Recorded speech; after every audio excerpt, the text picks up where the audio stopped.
إذا أهلا بكم متابعينا الكرام، ونحن نلتقي ونستلقي آراء المشاركين. الآن حاضر معنا رئيس جمعية سلمة لأرباب مركبة نقل بضائع بويسلان، رئيس جمعية سلمة، وهي الجمعية المنظمة لهذا الحدث ذكرى المسيرة الخضراء التي دأبت على تنظيمه لمواسم طويلة. ولكن السي عبد السلام، هذه السنة سنة استثنائية، لأن المسيرة الخضراء جاءت تتويجا، هذه السنة الاحتفالات جاءت تتويجا لانتصار دبلوماسي مجيد الذي حققه المغرب في مجلس الأمن الدولي بالاعتراف بمغربية الصحراء واعتبار الحكم الذاتي والأساس المرجعي لهذه القضية. ولاحظنا أن المسيرة الخضراء كانت مشاركة مكثفة، ورأينا الأطفال والنساء والرجال. كيف نظمتم لهذا الحدث الكبير؟ شكرا سي منير، شكرا قناة اخبار طريق اللي دائما كتابع الحدث. شكرا للصحافه الويسلانيه وكذلك الاخوان اللي هم تابعون. فعلا نرجع للسؤال ديالك السي منير. في هذه السنه عملنا وعملت جمعيه السلامه بما فيها المكتب والمنخرطين وكل الفعاليات ديال جمعيه السلامه باش تكون هذه المسيره ديال هذه السنه متميزه على السنوات الماضيه. فعلا كانوا استقطبت الجمعيه السلامه اصدقاء ديالها من افريقيا، اصدقاء ديال المغرب من افريقيا، وكذلك جمعيه اصدقاء ديال الجمعيه ديال السلامه ديالنا اللي هما حضرونا وشرفونا بالحضور ديالهم. وفعلا عطى الحضور ديالهم واحد الرونق، وحنا هنا كنحسوا بالله افريقيا كلها بغاتنا وكلها كتبغي المغرب. فعلا راك نشوفوا الاخوان الكرام بالله الحماس اللي هما ناشطين وكيشطحوا، يعني ما كيديروش حتى الدوله ديالهم، يعني داروا هذا الحدث ديال المغرب وكيشكرونا وكيشكروا جلاله الملك. وكذلك المجتمع المدني ما نساش السي منير اللي هو حضر بكثافه معنا هذه السنه، ولبوا الطلب الاخوان والاخوات رؤساء ديال الجمعيات اللي هما مشكورين من هذا المنبر، وكنقول لهم شكرا على الحضور ديالكم وشكرا على الدعوه، وكذلك على التسيير اللي هما قاموا بالمساعدات ديالنا في هذا التسيير هذا. طبعا سي عبد السلام، فأصدقاء المملكة المغربية متواجدون في كل دول العالم، يحتفلون دائما، ينتصرون لانتصار المغرب، يفرحون لانتصاره. أيضا شاهدنا هذه السنة الانطلاقة كانت يعني على يد رئيس المجلس البلدي الويسلان، حضر وهو وحضر بعض النواب والمستشارين، بالإضافة إلى السلطات المحلية ومجموعة من فعاليات المجتمع المدني.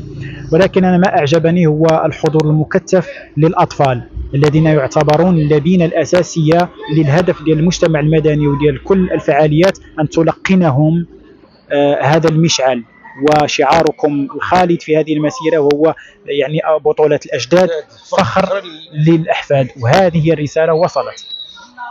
فعلا السي منير، احنا اللي كنخدموا كما قلتي المسيره كتدخل في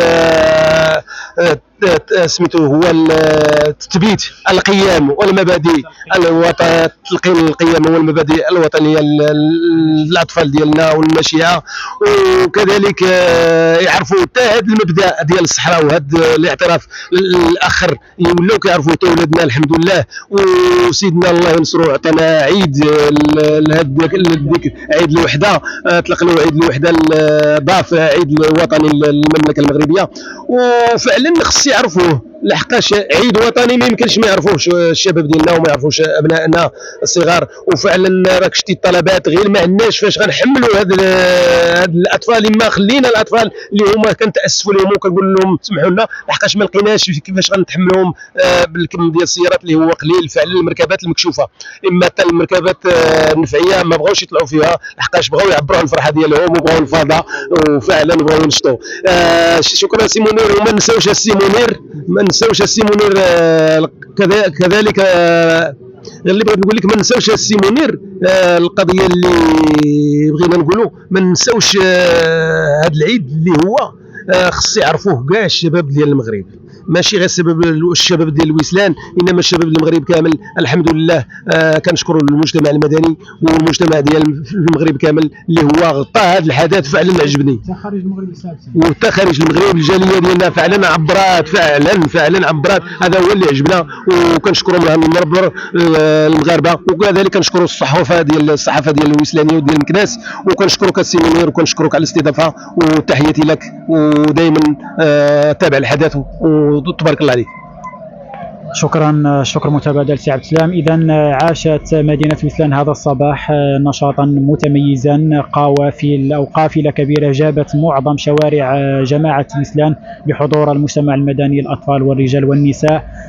غنينا، انشطنا، لبينا نداء الوطن، عرفنا بهذا النشاط الكبير والمهم. غير واحد الكلمه الا كنتي، الا سمحتي، قلتيها في السؤال ديالك نجاوبك. فعلا تشرف الرئيس ديال الجامعه، نشكروه بلا عطى الانطلاقه لهذه المسيره، ولكن بالاعتذار ديال السيد القائد اللي اتصل بنا واعتذر بلا عنده نشاط اخر اللي هو ما يقدرش يجمع بيناتهم في نفس الوقت، واعتذر لنا. وملي قلنا له كان السيد الرئيس قال لك اتكلوا على الله. وشكرا للسيد الرئيس والمجلس البلدي ديال الوسلان اللي حضر تقريبا كاع الاعضاء راه حضروا لنا لهذه المسيره، وشكرا لهم من هذا المنبر. طبعا لأن هذا حدث وطني فيجب هكذا دائما تتضافر الجهود بين السلطات المحلية والسلطات المنتخبة وفعاليات المجتمع المدني التي تجسد هذا الحدث وتنزله على أرض الواقع. إذا مشاهدينا الكرام، كالعادة جمعية السلامة تواصل هذه الرحلة بالتعريف بالقيم الوطنية وغرسها والاحتفال بها. نشكركم على المتابعة، إلى حلقة أخرى، إلى اللقاء.